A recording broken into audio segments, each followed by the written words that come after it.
Hi hello friends, welcome back to B J kitchen heaven. ಎಲ್ಲರೂ ಹೇಗಿದ್ದೀರಾ?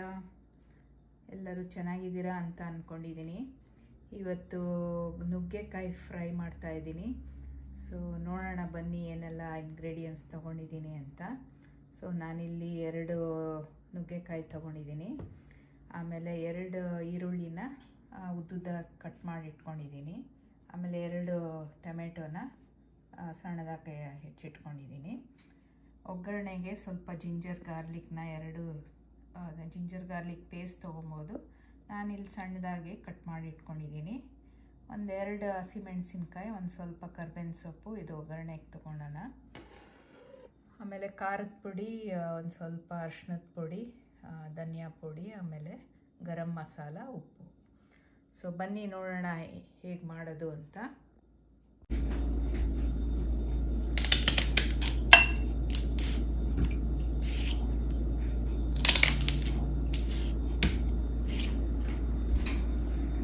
So ನೋಡಿ, ನುಗ್ಗೆಕಾಯಿನ ಈ ಥರ ಚಿಕ್ಕದಾಗೆ ಕಟ್ ಮಾಡಿ ಇಟ್ಕೊಂಡಿದ್ದೀನಿ. ಸೊ ಇದನ್ನ ಇವಾಗ ಸ್ವಲ್ಪ ಉಪ್ಪು ಅರಿಶಿನ ಹಾಕಿ ಬೇಯಿಸ್ಕೊಳ್ಳೋಣ. ಸೊ ಸ್ಟವ್ ಮೇಲೆ ಒಂದು ಚಿಕ್ಕ ಪಾತ್ರೆಯಲ್ಲಿ ಒಂದು ಸ್ವಲ್ಪ ನೀರು ಹಾಕಿಟ್ಟಿದ್ದೀನಿ. ಅದಕ್ಕೆ ಈಗ ನುಗ್ಗೆಕಾಯಿನ ಹಾಕೋಣ.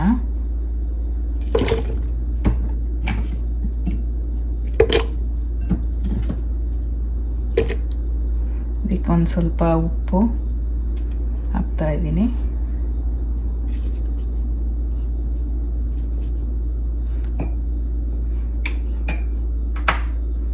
ಸ್ವಲ್ಪ ಅರಿಶಿಣದ ಪುಡಿ.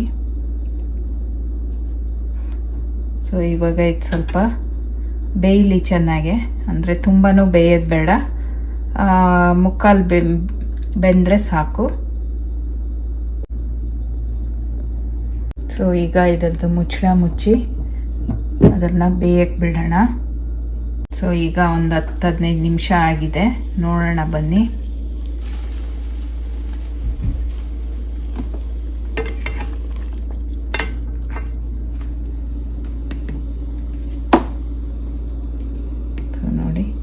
ಇಷ್ಟು ಬೆಂದರೆ ಸಾಕು. ಸೊ ಈಗ ಇದನ್ನು ತೆಗಿಯೋಣ. ಈ ಥರ ತೆಗೆದು ಪಕ್ಕಕ್ಕೆ ಇಟ್ಟಿದ್ದೀನಿ. ಸೊ ಇನ್ನೊಂದು ಪಾತ್ರೆಯಲ್ಲಿ ಈಗ ಒಗ್ಗರಣೆ ಹಾಕ್ಕೊಳ್ಳೋಣ. ಸೊ ಅದು ಸ್ವಲ್ಪ ಬಿಸಿ ಆಗಲಿ. ಸೊ ಅದಕ್ಕೆ ಬಿಸಿ ಆದಾಗ ಅದಕ್ಕೊಂದು 4-5 ಸ್ಪೂನ್ ಎಣ್ಣೆ ಹಾಕೋಣ.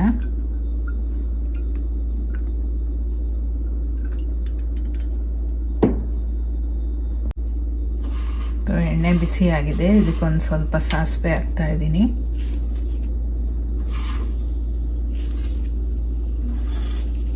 ಸ್ವಲ್ಪ ಜೀರಿಗೆ ಹಾಕ್ತಾ ಇದ್ದೀನಿ, ಇಲ್ಲ ಒಂದು ಅರ್ಧ ಟೀ ಸ್ಪೂನು.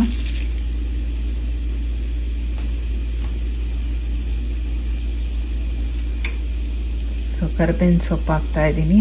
ಆಮೇಲೆ ಜಿಂಜರ್ ಗಾರ್ಲಿಕ್ಕು, ಆಮೇಲೆ ಮೆಣಸಿನ್ಕಾಯಿ, ಇದೆಲ್ಲ ಒಟ್ಟಿಗೆ ಹಾಕ್ತಾ ಇದ್ದೀನಿ.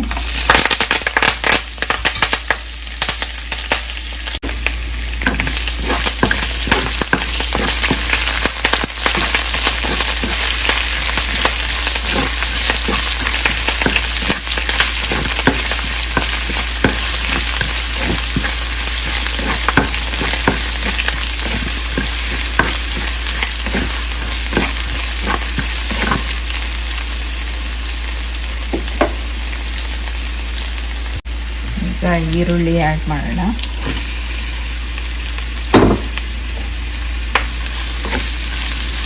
ಇದನ್ನು ಸ್ವಲ್ಪ ಚೆನ್ನಾಗಿ ಕೆಂಪಗಾಗೋ ತನಕ ಹುರ್ಕೊಳ್ಳೋಣ. ನೋಡಿ ಸಾಕು. ಈಗ ಟೊಮೆಟೊ ಹಾಕೋಣ.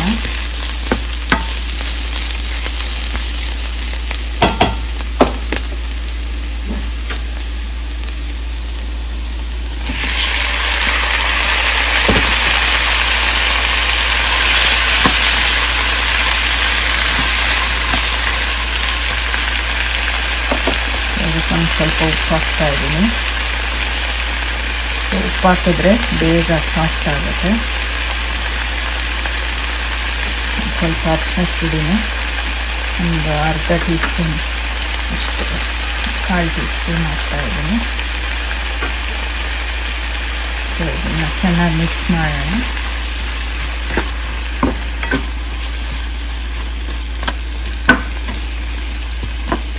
ಸೊ ಇದ್ರ ಮೇಲೆ ಕವರ್ ಹಾಕ್ಬಿಟ್ಟು ಸ್ವಲ್ಪ ಇದನ್ನು ಸಾಫ್ಟ್ ಆಗೋಕ್ಕೆ ಬಿಡೋಣ. ಇದು ಟೊಮೆಟೊನ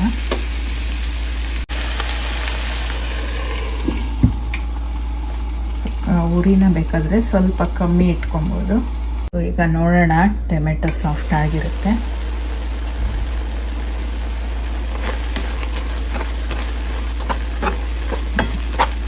ಸೊ ಈಗ ಎಲ್ಲ ಡ್ರೈ ಇಂಗ್ರೀಡಿಯೆಂಟ್ಸ್ ಹಾಕೋಣ. ಖಾರದ ಪುಡಿ, ಧನಿಯಾ ಪುಡಿ, ಸ್ವಲ್ಪ ಉಪ್ಪು, ಎಷ್ಟು ರುಚಿಗೆ ತಕ್ಕಷ್ಟು, ಆಮೇಲೆ ಗರಂ ಮಸಾಲ. ಸೊ ಎಲ್ಲ ಒಂದೊಂದು ಟೀ ಸ್ಪೂನ್ ಹಾಕ್ತೀನಿ. ಈಗ ಖಾರದ ಪುಡಿ ಒಂದು ಸ್ವಲ್ಪ, ಖಾರಕ್ಕೆ ನೋಡಿ ಹಾಕ್ಕೊಬೋದು. ಸ್ವಲ್ಪ ಕಾಶ್ಮೀರಿ ರೆಡ್ ಚಿಲ್ಲಿ ಪೌಡರ್ ಹಾಕ್ತೀನಿ ಇದು ಕಲರ್ಗೆ. ಸ್ವಲ್ಪ ಧನಿಯಾ powder 1 tea spoon, garam masala,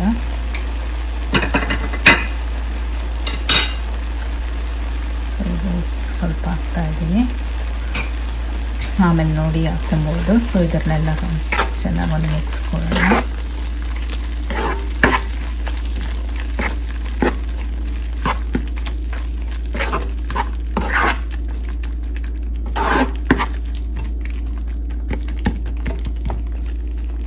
so ಈಗ ಇದನ್ನು ಸೇರಿಸೋಣ. ಬೆಂದಿರೋ ಮುಕ್ಕಾಲು ಬೆಂದಿದೆ ಇದು ನುಗ್ಗೆಕಾಯಿ. ಸೊ ಇದಕ್ಕೆ ಸೇರಿಸ್ತಾ ಇದ್ದೀನಿ.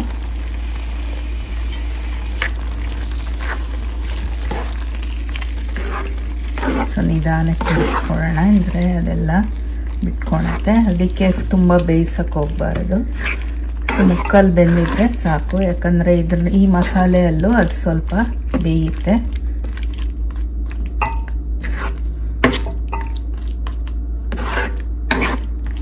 ಸೊ ಈಗ ಇದನ್ನು ಕವರ್ ಮಾಡಿ ಒಂದು 5 ನಿಮಿಷ ಬೇಯಿಸೋಣ. ಸೊ ನೀರು ಡ್ರೈ ಆಗಿದೆ ಅಂದರೆ ನೀರನ್ನು ಸ್ವಲ್ಪ ಆ್ಯಡ್ ಮಾಡ್ಬೋದು. ಈ ನುಗ್ಗೆಕಾಯಿನ ಬೇಯಿಸ್ಕೊಂಡ್ವಲ್ಲ, ಅದೇ ನೀರಿದ್ದರೆ ಅದನ್ನು ಸ್ವಲ್ಪ ಹಾಕೋಣ. ಸೊ ನೋಡಿ, ಈ ನೀರನ್ನ ಒಂದು ಸ್ವಲ್ಪ ಬೇಕಾದರೆ ಇದಕ್ಕೆ ಹಾಕ್ಬೋದು. ಸೊ ತುಂಬಾ ನಿಮಗೆ ಗ್ರೇವಿ ಥರ ಬೇಕು ಅಂದರೆ ಸ್ವಲ್ಪ ಜಾಸ್ತಿ ಹಾಕ್ಬೋದು. ಇದು ಫ್ರೈ, ಅದಕ್ಕೆ ಸ್ವಲ್ಪ ನಾನು ಡ್ರೈ ಆಗೇ ಇಟ್ಕೊತೀನಿ. ಲೈಟಾಗಿ ಇದನ್ನು ಮಿಕ್ಸ್ ಕೊಡೋಣ.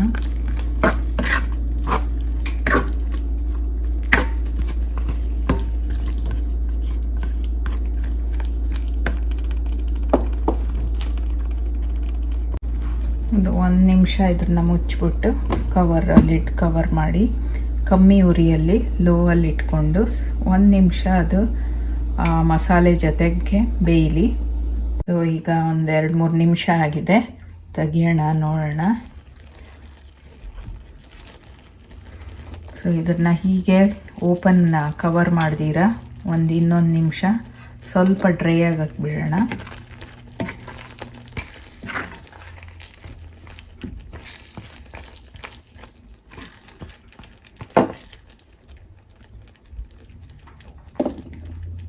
ಈಗ ಒಂದು ನುಗ್ಗೆಕಾಯಿನ ಒಂದು ಪ್ಲೇಟಲ್ಲಿ ಹಾಕ್ಕೊಂಡು ಚೆಕ್ ಮಾಡ್ಬೋದು. ಬೆಂದಿದ್ರೆ ಆಫ್ ಮಾಡೋಣ. ಸೊ ನೋಡಿ, ಸೊ ಈಗ ನೀಟಾಗಿ ಬೆಂದಿದೆ. ಸೊ ಇದನ್ನು ಆಫ್ ಮಾಡೋಣ. ಸೊ ಇದನ್ನು ಈಗ ಸರ್ವ್ ಮಾಡೋಕ್ಕೆ ರೆಡಿ ಇದೆ. ಸೊ ನುಗ್ಗೆಕಾಯಿ ಫ್ರೈ ರೆಡಿಯಾಗಿದೆ. ಸೊ ನೋಡಿ ಎಷ್ಟು ಹೆಲ್ತಿ ಆ್ಯಂಡ್ ಸೂಪರಾಗಿ ಕಾಣಿಸ್ತಾ ಇದೆ. ಸೊ ಇದು ತುಂಬ ಸುಲಭವಾಗಿ ಮಾಡಿಬಿಡ್ಬೋದು ಒಂದು 10-15 ನಿಮಿಷದಲ್ಲಿ. ಸೊ ನೀವು ಟ್ರೈ ಮಾಡಿ. ಇದನ್ನು ಅನ್ನದ ಜೊತೆ, ಚಪಾತಿ ಜೊತೆ ಒಳ್ಳೆ ಕಾಂಬಿನೇಷನ್ನು. ಆಮೇಲೆ ನುಗ್ಗೆಕಾಯಲ್ಲಿ ಐರನ್ ಕಂಟೆಂಟ್ ತುಂಬ ಇರುತ್ತೆ. ಸೊ ನೀವು ಎಲ್ಲ ಟ್ರೈ ಮಾಡಿ. ಆಮೇಲೆ ಮುಂದಿನ ವಿಡಿಯೋಲಿ ಸಿಗ್ತೀನಿ. ಸೊ ಲೈಕ್, ಶೇರ್, ಸಬ್ಸ್ಕ್ರೈಬ್ ಆಗೋದು ಮರಿಬೇಡಿ. ಸೊ ಮುಂದಿನ ವಿಡಿಯೋಲಿ ಸಿಗೋಣ. ಸೊ ಟೇಕ್ ಕೇರ್, ಬಾಯ್.